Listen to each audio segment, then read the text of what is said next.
Hello everyone.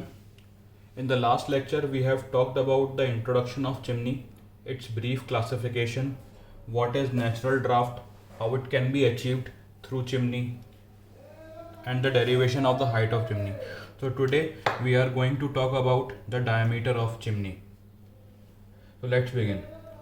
So let's say कि diameter of chimney can be calculated through the mass of the hot flue gases flowing through the chimney, right? Then what is the mass of flue gases? As we know कि diameter chimney के अंदर flue gases flow कर रही होंगी, right? तो flu हम उन्हीं का मास लेंगे, फ्लू गैसेस का मास लेंगे, ठीक है? Mass of flue gases flowing through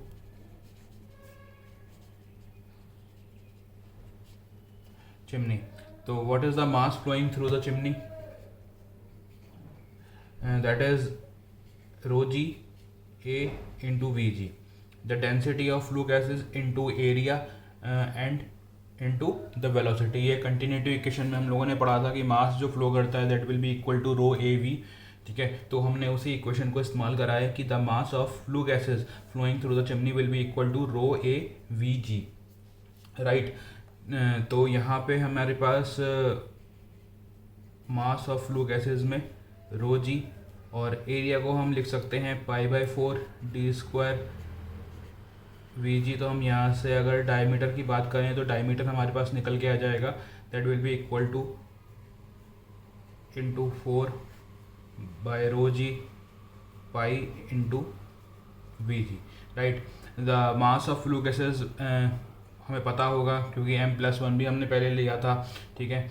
और रो जी हमें डेंसिटी भी बदल सकती है, ठीक है? तो how to know the velocity of the flue gases flowing through the chimney? तो वेलोसिटी निकालने का हमारे पास तरीका होता है, ठीक है? फॉर्मूला होता है √2g/h, ठीक है? एंड यहाँ पे हमने जो h लेना है वो लेना है in terms of the column of flue gases, hot flue gases, क्योंकि हम मास ऑफ फ्लू गैसेस ही निकाल रहे हैं थ्रू आउट द चिमनी, ठीक है ना? तो हमने यहाँ पे जो कॉलम लेना है वो भी कौन सा लेना है? हॉट फ्लू गैसेस का कॉलम लेना है, ठीक है ना? अगर हम यहाँ पे फ्रिक्शन को भी कंसिडर करते हैं then that will be equal to 2g/h minus HF। ये फ्रिक्शन लॉसेस जो हेड में फ्रिक्शन की वजह से लॉस होगा हमने उसे कंसिडर करा है यहाँ पे, ठीक है ना? तो इसको हम ये लिख सकते हैं √2g 1 माइनस HF/h'। हमने यहाँ से √h बाहर निकाल लिया है, राइट? तो ये जो फॉर्मूला है, ये जो पूरा पार्ट है, ठीक है, इसको एक्सपेरिमेंटली कैलकुलेट किया गया है बिकॉज वी नो कि HF फ्रिक्शन है की वजह से लॉसेस है, ठीक है ना? और फ्रिक्शन डिपेंड करता है मटेरियल पे भी, ठीक है? तो ये एक्सपेरिमेंटली इसकी पूरी वैल्यू फाइंड आउट कर ली गई है, ठीक है? That is different for every different material. जैसे कि हमें से 1.1 फॉर द स्टील स्ट्रक्चर्स, ठीक है ना? और 0.825 for brick structures,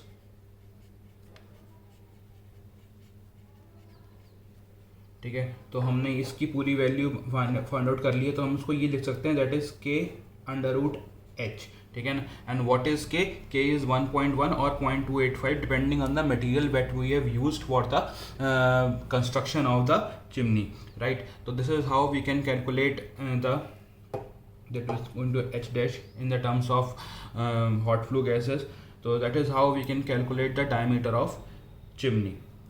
Okay, so next we are going to discuss about the condition for the maximum discharge through the chimney and how to calculate the maximum discharge through the chimney. Again, as we know, condition for maximum discharge through chimney, ठीक है। तो हमें पता है कि discharge क्या हो रहा है चिमनी के अंदर से, जो डिस्चार्ज हो रही हैं फ्लू गैसेस, ठीक है। तो हम वहीं से शुरू करेंगे, हम फिर से मास लेंगे हॉट फ्लू गैसेस का जो कि डिस्चार्ज हो रही हैं चिमनी से। Then what will be that mass? That mass will be rho G A into V G, ठीक है। ये डेंसिटी हो गई, ये उसकी वेलोसिटी हो गई, ये मास हो गया फ्लू गैसेस का जो कि डिस्चार्ज हो रहा है चिमनी के अंदर से, ठीक है। जब हमने हाइट ऑफ चिमनी कैलकुलेट करी थी तो हमने रो जी भी कैलकुलेट किया था, ठीक है। हम उसी फॉर्मूले को यहाँ पे इस्तेमाल करेंगे। That will be equal to m+1 upon m rho naught T naught over T G, ठीक है। तो ये हमारे पास रो जी आ गया है, ठीक है, इनटू ए। एंड अगर हम आइडियल केस लें neglecting the friction losses, then what will be V G? That will be 2g h dash. H dash means the column in terms of hot flue gases, right? तो ये हमारे पास मास आ गया। अब m+1 over m rho naught T naught over T G as it is रहेगा, A भी हमारे पास as it is रहेगा। हम h डैश की वैल्यू हमने निकाली थी in terms of the hot flue gases, हमने एक हाइट ऑफ निकाला था, ठीक है, during the derivation of height of chimney. तो हमने उसको फॉर्मूले को यहाँ पे लगाना है, ठीक है। ये क्या होता है? ये होता है h m over m+1 T G over T ए -1, ठीक है।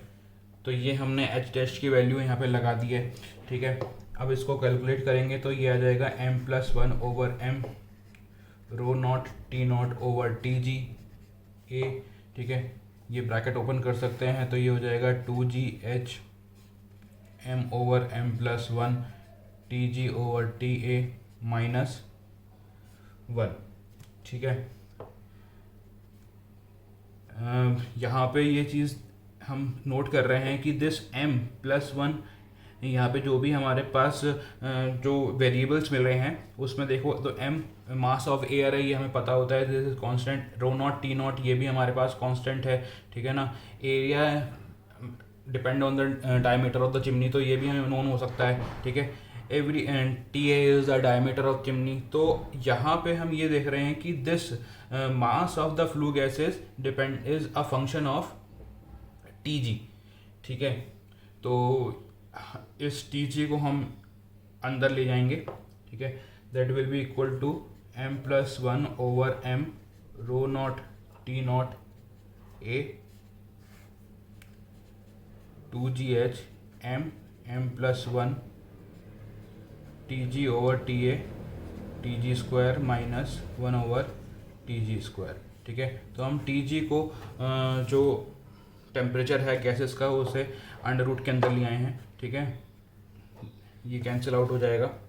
नाउ एज वी नो, जैसे हमने अभी बताया था कि बाकी सभी चीज़ें हमारे पास क्या हैं, कांस्टेंट हैं, वेरी नहीं करती हैं, ठीक है। तो यहाँ पे हम m+1 over m rho naught T naught A और अंडर रूट 2gh को, इसको हम कांस्टेंट मान सकते हैं। तो if we are taking these things as constant then c, तो ये हमारे पास बचेगा क्या, c under root m+1 1 over T A T G -1 over T G square, where c is equal to m+1 over m rho naught T naught into A और under root 2gh।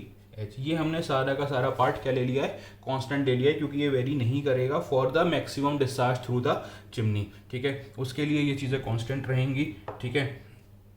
तो ये हमने कांस्टेंट ले लिया। अब as we have told earlier also कि this the mass flowing through the chimney is a function of T G. तो maximum discharge के लिए हम क्या करेंगे, हम इसको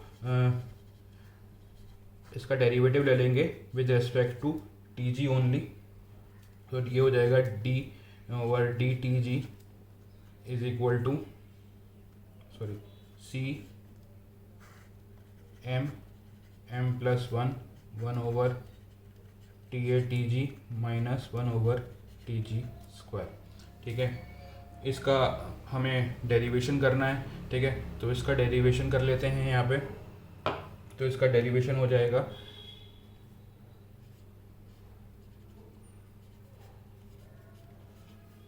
ये हो जाएगा हमारे पास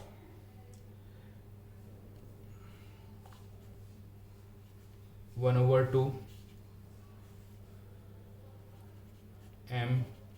m+1 1/ta.tg माइनस 1/tg² की पावर -1/2 और 1/ta minus 1/tg² plus 2 into tg³। तो ये इसका डेरिवेशन आ गया है, राइट। अब यहाँ पे दो हमारे पास चीज़ें हैं जो कि एक दूसरे के साथ